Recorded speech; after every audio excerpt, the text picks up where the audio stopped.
हाँ जी, तो स्टूडेंट्स ये रही आपकी प्रॉब्लम नंबर 3.51 जिसमें वो कह रहा है कि फाइंड कीजिए वी नॉट को in the circuit in this circuit. ठीक है जी। तो इस सर्किट के अंदर मैंने वी नॉट को मालूम तो करना है, लेकिन इसके ऊपर कोई मेथड नहीं बताया गया कि आप इसको नोडल एनालिसिस से करो या आप इसको करो लूप एनालिसिस से। तो मैं ये जिस बच्चे के लिए कर रहा हूँ उसके वहाँ पे असाइनमेंट के अंदर इसको लूप एनालिसिस से अप्लाई किया गया कि लूप एनालिसिस से किया जाए। तो अच्छी बात है यार, लूप एनालिसिस से ही करते हैं। चाहे लूप एनालिसिस थोड़ा मुश्किल होगा हमारे लिए, लेकिन इंशाल्लाह आपको उससे काफ़ी फ़ायदा भी होगा, आप उससे काफ़ी फ़ायदा हासिल करोगे। ठीक है, मुझे उम्मीद है इंशाल्लाह आप बहुत फ़ायदा हासिल करोगे। तो लूप एनालिसिस से करते हैं। सबसे पहले लूप एनालिसिस में आप सभी जानते हैं हमारा क्या काम होता है। हमने हर एक लूप के अंदर एक करंट को फ़्लो करवाना होता है in the direction of clockwise.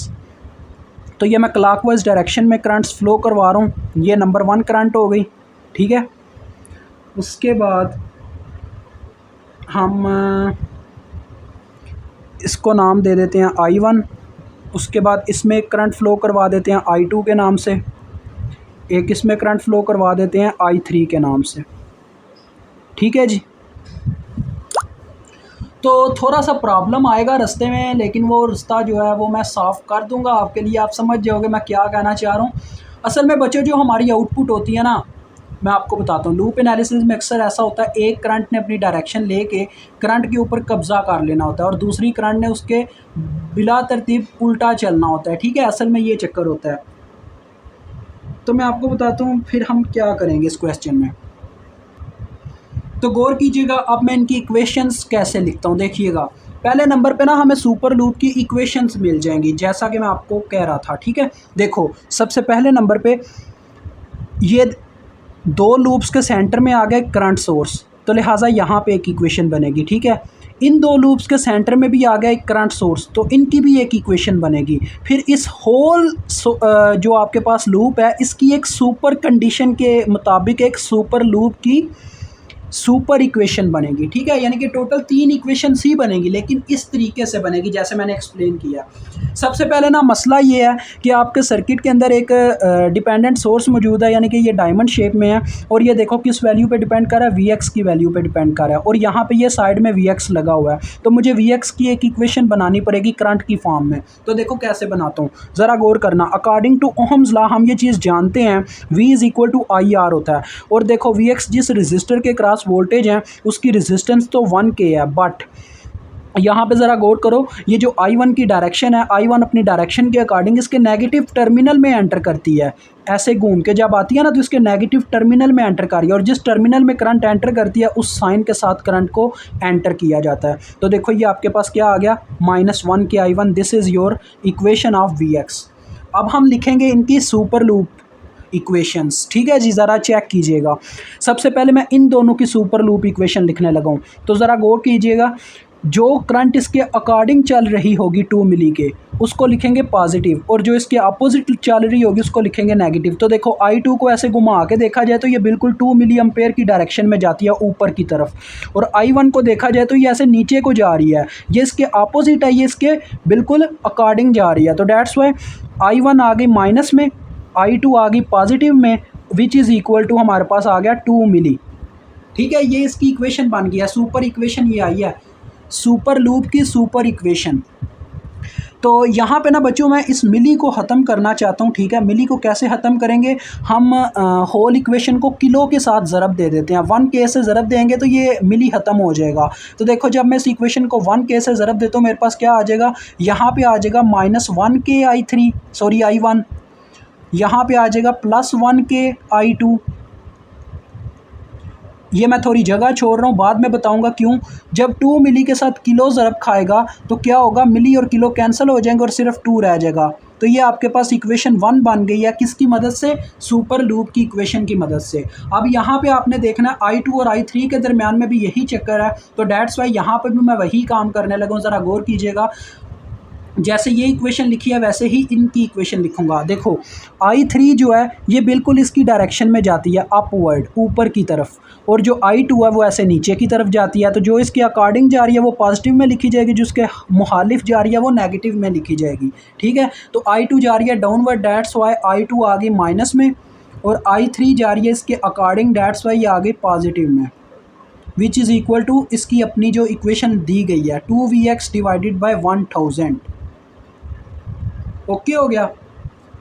अब ज़रा बच्चों आपने गौर करना है, यहाँ पे थोड़े से पॉइंट्स हैं जो आपको यहाँ पे समझने होंगे। वो क्या पॉइंट्स हैं अभी आपको बताता हूँ।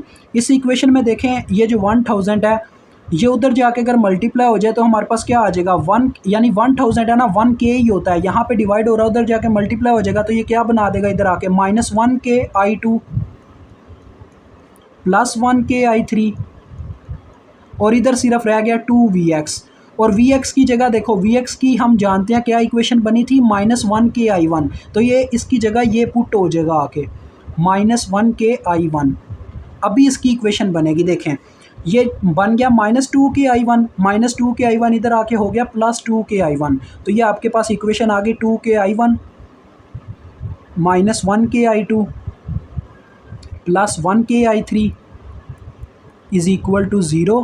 This is your second equation. ठीक है जी, ये आपके पास सेकंड है। और मैं आपको ना ये चीज़ मैं आपको बताने लगा हूँ कि मैंने क्यों जगह छोड़ी थी। बच्चों जब कोई वेरिएबल जब 3 होते हैं ना, जैसे इसमें 3 वेरिएबल हैं, इसमें देखो इक्वेशंस में 3 वेरिएबल चल रहे हैं, इसमें 3 आए हैं, आने वाली इक्वेशन में भी आपको 3 वेरिएबल ही देखने को मिलेंगे, I1 I2 I3। अगर आपकी किसी इक्वेशन में कोई वेरिएबल नहीं है, उसका कोई नंबर नहीं है, तो आप उसको ऐसे मेंशन कीजिएगा, क्योंकि जब आप उसको मैट्रिक्स फॉर्म में लिखोगे तो आपके लिए ईजी रहेगा। देखो मैंने उसका नंबर मेंशन कर दिया 0k_i3, यानी ये एग्जिस्ट नहीं करता लेकिन ये है ज़रूर, ये मैं उनको कहना चाह रहा हूँ। ठीक है, इसलिए मैंने जगह छोड़ी थी, वहीं पे बताता थोड़ा आपको अजीब लगता। अब मैं इसका ना मेजर सर्किट बनाने लगा हूँ, अदरवाइज़ मैं बनाता नहीं हूँ, क्योंकि मुझे पता होता है बच्चे समझ जाएंगे। लेकिन ये जब इस तरह के मेजर क्वेश्चन आ जाते हैं ना, जिनमें बहुत ही लंबा चौड़ा प्रोसीजर होता है, तब मुझे बनाना पड़ता है। अब बच्चों मैं आपको बताता हूँ मैं करूँगा क्या। अब ये जो बीच में करंट सोर्सेज है ना, इन्होंने अपना काम कह लो, अपना जो इनका फ़र्ज़ था अदा कर दिया है। अब ये हो जाएंगे डिस्चार्ज। जब करंट सोर्स डिस्चार्ज होते हैं तो वो एज आ ओपन सर्किट के तौर पे वर्क करते हैं। फिर मैं आपको इनका ड्रा करके दिखाता हूँ सुपर लूप।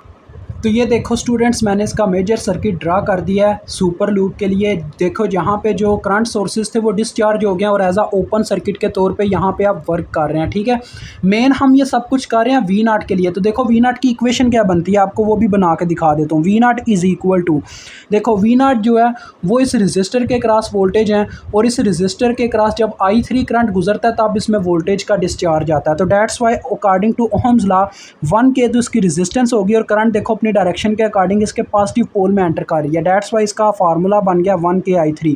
हमें I3 की वैल्यू मालूम करनी है अपने V0 के लिए, जो हमारा मेन यहाँ पे टॉपिक है मालूम करने वाला। तो देखो अब आपने करना क्या है, जैसे जैसे वैल्यूज़ हैं वैसे वैसे मेंशन कर देनी है जो थी सुपर लूप के यहाँ पे सर्किट के अंदर। बस ये आपने क्या किया, इनको डिस्चार्ज करके दिखा दिया कि हमने इनका जो काम था वो ख़त्म कर दिया। अब आप इसके अंदर वैसे ही करंट मेंशन कर दोगे जो जो थी I3 जहाँ जहाँ पे घूम रही हैं, जिस में घूम रही हैं बस वहीं पे घुमानी है। I2 ये यहाँ पे I1, और इन तीनों के ऊपर आ जाएगी सुपर लूप की बाउंड्री। ये होता है जी सुपर लूप।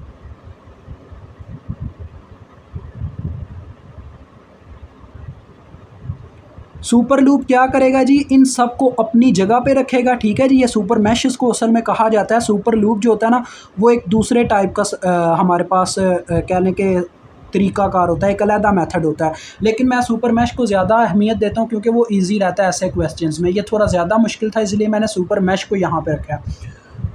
मेथड का कोई मसला नहीं है, लूप एनालिसिस के अंदर ही ये भी आता है सुपर मैश। ठीक है, ये आप पे कोई कह लें कि ये नहीं कहेगा आपने मैश क्यों लगाया या वो नहीं लगाया, ये आपका एक्सेप्टेबल है। ठीक है जी, ये सुपर मैश करता क्या मैं आपको बताता हूँ। सुपर मैश और सुपर लूप में फ़र्क क्या है। सुपर लूप असल में क्या करता है, एक करंट को दूसरी करंट के लूप के अंदर घुसा देता है। ठीक है, लेकिन सुपर मैश ये करता है, इक्वेशन वैसे ही लिखवाता है लेकिन हर करंट को अपनी जगह पे रख के। ठीक है, ये है। तो चले आए, अब हम यहाँ पे अप्लाई करेंगे KVL, apply KVL at super mesh. KVL का क्या मतलब है, किरचॉफ वोल्टेज लॉ, यानी कि इस लूप के अंदर जितने भी हमारे पास कंपोनेंट्स लगे हैं उन सब का हमने वोल्टेज लिखना है। तो देखें ये लगने लगा बच्चों सुपर मैश। यहाँ से हम चलना स्टार्ट करते हैं। देखें सबसे पहले नंबर पे आता है ये वाला कंपोनेंट, ये रेजिस्टर, जिसमें से सिर्फ I1 करंट गुजर दिया तब इसमें वोल्टेज पैदा होते हैं। तो अकॉर्डिंग टू ओहम्स लॉ आपको पता है इसकी इक्वेशन क्या बनेगी, करंट इंटू रेजिस्टेंस 1K/I1 बन जाएगी। इसी तरह से उसके बाद बच्चों देखो ये वाला रजिस्टर आता है, नेक्स्ट इसकी बाउंड्री देखें अगर हम सुपर मैश की, तो ये वाला रजिस्टर आता है जिसमें से सिर्फ I1 गुजर रही है, डैट्स वाई इसकी भी यही इक्वेशन बनेगी 1K/I1। उसके बाद नेक्स्ट जब हम आगे बढ़ते हैं तो ये जो 2 किलो ओम का रजिस्टर है इसमें सिर्फ I2 गुजर रही है, ठीक है, यानी कि ये सिर्फ I2 करंट के गुजरने से वोल्टेज प्रोड्यूस कर रहा है, डैट्स वाई इसकी इक्वेशन बनेगी 2K/I2, ठीक है जी। नेक्स्ट जब हम आगे बढ़ते हैं तो ये लास्ट वाला रजिस्टर आ जाता है जिसमें से सिर्फ I3 करंट गुजरता है, तो जिसमें ये वाले वोल्टेज पैदा होते हैं, डैट्स वाई इसकी इक्वेशन बनेगी 1K/I3 which is equal to 0, ठीक है जी। ये आपके पास आ गया। आप इस इक्वेशन को थोड़ा सिंप्लीफाई कर लें, 2K/I1 बन रहा है, उसके बाद 2K/I2 एंड लास्ट पे है जी 1K/I3। अब हम लिखेंगे बच्चों इनको मैट्रिक्स फॉर्म में। ये देखो ये मेरे पास थर्ड इक्वेशन आ गई है, वो फर्स्ट थी, सेकंड थी, थर्ड, इन तीनों को लिख लेंगे अब मैट्रिक्स फॉर्म में। कैसे सॉल्व करते हैं मैट्रिक्स फॉर्म में लिख के, या आप अगर समझना चाहो तो हमारी एग्जांपल 3.11 में जाके देख सकते हो, मैंने एग्जैक्ट एक्सप्लेन किया है कैसे कैलकुलेटर पे मैट्रिक्स को पुट करके हम सॉल्व कर सकते हैं, क्योंकि बार बार अगर करूँगा तो ऐसे वीडियोज़ ज़्यादा लंबी हो जाया करेंगी। तो सारी इक्वेशंस को आपने 1 बाय 1 लिखना है, उनके कंपोनेंट्स को देखें। ये फर्स्ट इक्वेशन के लिखने लगा हूँ, पहले इनके ना जो साथ में कांस्टेंट्स लिखे हैं साइंस के साथ, वो आपने यहाँ पे पहले मैट्रिक्स में लिखना है। -1K है, फिर 1K/I2 का, फिर 0K है हमारी I3 का, फिर दूसरी इक्वेशन ये थी जिसमें 2K है, फिर -1K है, फिर लास्ट में 1K है, ठीक है जी। और लास्ट में ये इक्वेशन आई है जिसका 2K, फिर 2K और 1K। फिर इनके बच्चों आ जाते हैं हमारे पास वेरिएबल्स के नेम्स, I1, I2, I3 ऐसे आपने लिख देने हैं कॉलम वाइज। फिर इज़ इक्वल टू वाले नंबर्स आपने लिखने हैं इज़ इक्वल टू की साइड पे। फर्स्ट वाली इक्वेशन में देखें 2 है, दूसरी में 0, तीसरी में 0, 2 0 0। अब मैं इसको सॉल्व करके आपको सारी वैल्यूज़ दिखाता हूँ क्या आती हैं, ठीक है जी। तो ये देख सकते हैं इस तरह से कैलकुलेटर आपको वैल्यूज़ दे देता है। ये -2 मिली एम्पेयर हमारे पास, मिली असल में इसलिए नहीं आया क्योंकि मैं ना रजिस्टर्स के साथ किलो नहीं लगाता अपने कैलकुलेटर में, ठीक है, क्योंकि रजिस्टर और करंट का आपस में इन्वर्स रिलेशन है, जितना बड़ा रजिस्टर होगा उतना छोटा करंट होगा। तो किलो में अगर रजिस्टर है तो करंट मिली में होगी, ये हमें वैसे ही पता होना चाहिए। तो डैट्स वाई देखो -2 आई है ना, तो -2 वैल्यू है I1 की, और I3 की है 4 और I2 की है 0। तो I1 is equal to -2 milli ampere, I2 is equal to 0 milli ampere and I3 is equal to 4 milli ampere. और आपको I3 का ही वैल्यू चाहिए था पुट करने के लिए। देखो 4 मिली एम्पेयर आया ना, तो ये हमने इक्वेशन बनाई हुई है, यानी कि हमारे पास 4 वोल्ट आंसर है। देखो 1K इंटू I3 का वैल्यू जो कि 4 मिली आया, और मिली और किलो कैंसिल होंगे और 4 वोल्ट आपका आंसर आ जाएगा V0 का, और यहाँ पे आपका ये क्वेश्चन सॉल्व हो जाएगा।